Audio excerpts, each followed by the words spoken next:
Welcome to this explainer. Look, if you're gearing up to launch a medical coding career in 2026, you are in the exact right place. I'll be your guide today as we untangle what can honestly feel like a massive alphabet soup of healthcare certifications. Let's dive right into the facts and data so you can figure out the absolute best entry point for you. Okay, here's our structured roadmap for today, so you know exactly what we're covering. We'll start with the core certification choice, then compare the AAPC and AHIMA tracks. After that, we'll break down the exams, look at salaries and career paths, and finally, go over some absolutely crucial updates for 2026. But before we get bogged down in the data, I want you to ask yourself one huge, really empowering question. Clinic or hospital? Where do you genuinely see your future? Just picture your ideal workday for a second. Are you in a fast-paced physician's office, or are you part of a massive, complex hospital network? Really hold on to that image, because honestly, the answer to that question is the master key to everything we're about to discuss. So let's jump right into Section 1, the core certification choice and setting the foundation. This is basically the single most important fork in the road for a new medical coder. And here's why that clinic or hospital vision is so crucial. Your ideal workplace directly dictates your starting credential. The CPC, which is the Certified Professional Coder from AAPC, is your go-to for outpatient roles. Think physician offices and clinics. Plus, it boasts incredibly high availability for remote work. On the flip side, we have the CCA, the Certified Coding Associate from AHIMA. This is your target if you're aiming for an inpatient hospital setting. It gives you a broader foundational base of both inpatient and outpatient systems, though I will say entry-level remote work is a little more moderate compared to the CPC. All right, moving right along to Section 2, AAPC versus AHIMA tracks and their two distinct philosophies. So these two issuing organizations, they have totally different relationships with the industry. The AAPC is laser-focused on outpatient coding and the revenue cycle. If you want to work in a physician's billing office or an ambulatory surgery center, AAPC certifications absolutely dominate those job boards.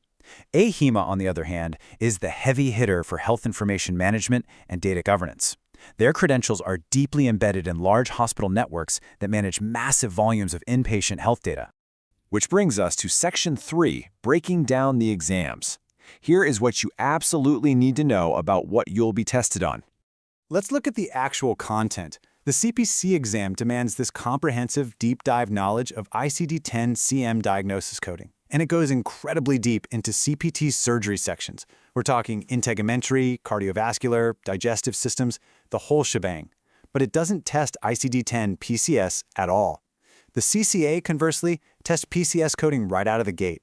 And since ICD-10 PCS is the inpatient procedure coding system used for hospital stays, that gives the CCA a really meaningful advantage if you're going after those entry-level hospital jobs.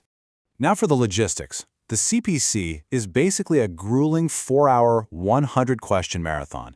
It is an open book test, meaning you bring in your AMA CPT manual and your ICD-10 CM codebook.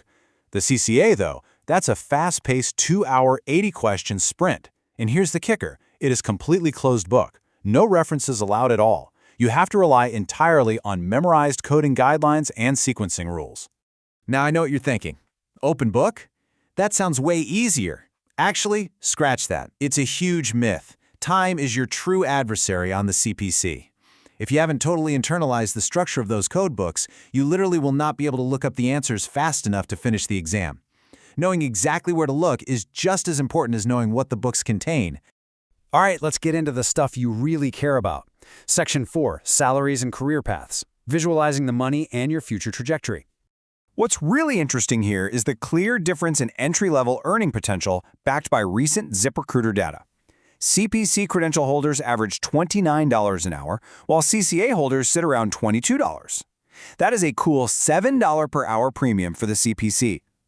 This really just reflects the massive size of the outpatient job market and the higher hourly rates you typically see in physician office settings. And hey, it gets even better. $75,000. That is the upper end of the average annual salary for a CPC coder. But quick reality check. When you first pass the CPC, you get a CPC-A designation, with the A standing for apprentice. That A only comes off once you verify 2 years of coding experience or if you complete 80 hours of approved coding education.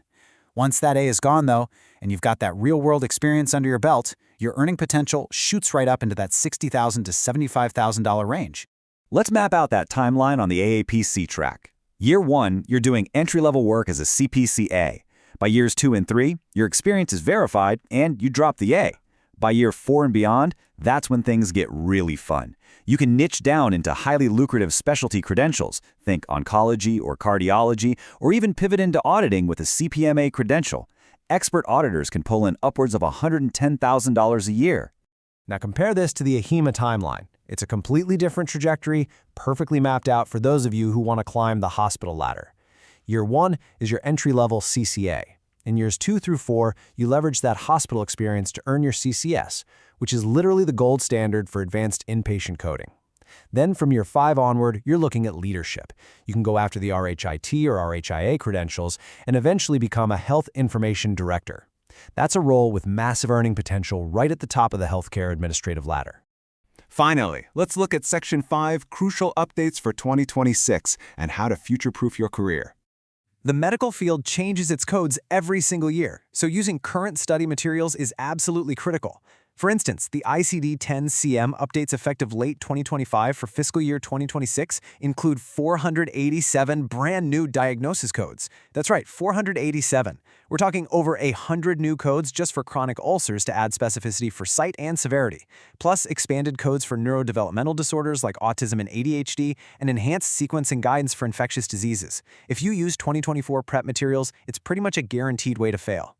And the CPT updates for 2026? They are rolling out 288 new codes. This just shows how incredibly cutting-edge and tech-forward this career is becoming. There are brand new CPT codes specifically for AI-assisted radiology interpretations, major updates for remote patient monitoring, and over 75 new codes for proprietary lab analyses. It's just so fascinating how the absolute forefront of medical science translates directly into this data. We've covered the environments, the exams, the career trajectories, and the huge future updates. So, I have to ask, what does this all mean for you? Which path will you choose? Are you going to embrace the remote flexibility of the CPC, or are you going to command those complex hospital data networks with the CCA? The choice is entirely in your hands. Thanks so much for joining me on this explainer, and we will see you next time.